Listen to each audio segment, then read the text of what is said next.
What's up, people? This is Dre the Music Man here on SoundMojo. I'm doing my part, making some time for music, and I'm very happy that you eager viewers are doing the same. Today I'm going to ask the simple question, what were they thinking? What were they thinking? When you look back at history's many fails, sometimes putting a little time between you and a specific event could offer a certain amount of clarity, right? Hindsight's 2020. So we're going to look back on an idea that seemed good at the time, but I feel like it could have been executed just way better. Today I talk about the 26-date tour that took place in the summer of 1992. Somebody had the bright idea, no doubt with a bunch of dollar signs floating around in front of their eyes, but they had the bright idea of putting together the two biggest rock bands on the planet, Metallica and Guns N' Roses. Metallica just having released their self-titled smash hit, the Black Album, and Guns N' Roses coming off of the success of Appetite for Destruction and promoting their double album, Use Your Illusion 1 and 2. At first, you may be thinking, what's wrong with putting these two bands together?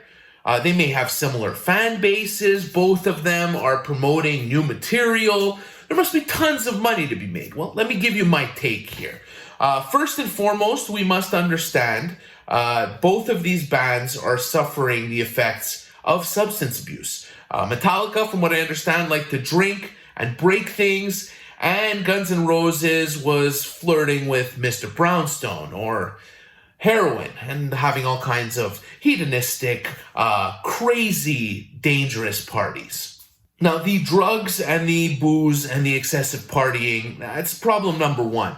Moving on, we will quickly understand that both of these bands had huge egos. Neither one of them wanted to compromise their stage show. They both wanted a massive show. Now, at first, this may seem like a good thing, but when you start understanding that both bands wanted to play a full set of 2.5 hours, if you add an opening act to that, you have 6 hours of playtime. Between Metallica and Guns N' Roses, you have at least an hour or two of stage setup. So all in here, with all of the prep time and the inevitable lateness of Axl Rose, you're looking at an 8 to 9 hour event. Let me put this in perspective for you guys.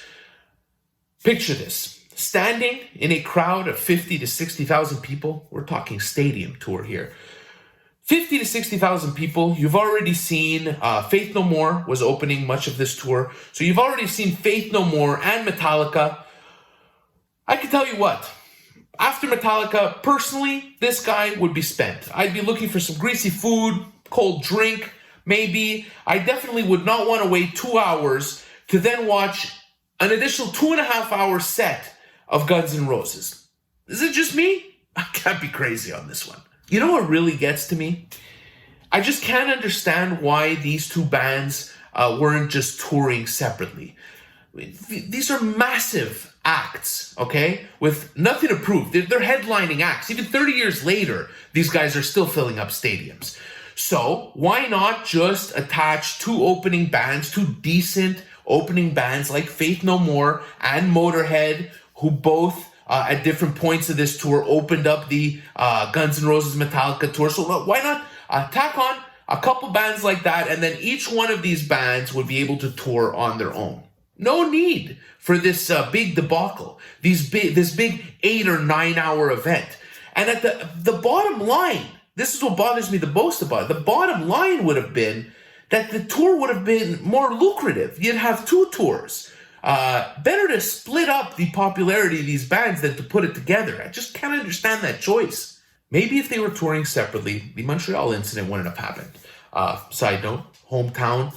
In any case, you must have heard about this by now. It was the incident where James Hetfield came on stage and he stood in the wrong spot and he got in the way of some pyrotechnics and got third and second degree burns on his left hand, causing Metallica to cut their set short. And then the audience waited 2 to 3 hours for Guns N' Roses to come on stage, only for Guns to come on, play 3 songs, and then Axl refused to perform because he couldn't hear his vocal in the monitors, and he stormed off stage.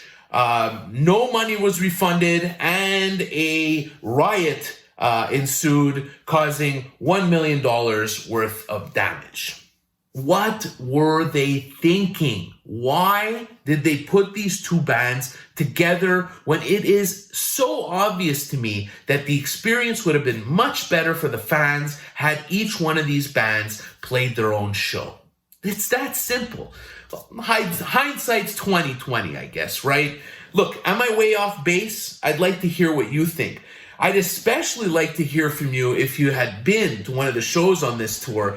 Maybe you make me eat my words and tell me about how amazing it was. I doubt it, but maybe. In any case, until I see you next, remember everybody, make some time for music.